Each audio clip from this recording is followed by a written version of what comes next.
அண்டம் முழுதும் ஒன்றினுள் அடக்கம். அதுவே ஆனை முகமெனும் ஓங்கார விளக்கம். சுழலும் கோள்கள் அவன் சொல் கேட்கும். அவனை தொழுதால் போதும் நல்லதே நடக்கும். ஆனை முகனை தொழுதால் நவக்கிரகங்களும் மகிழும்.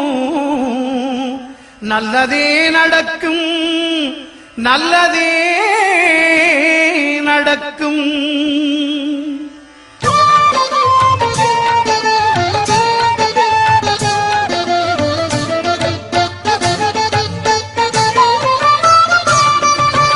ஒன்பது கோளும் ஒன்றாய் காண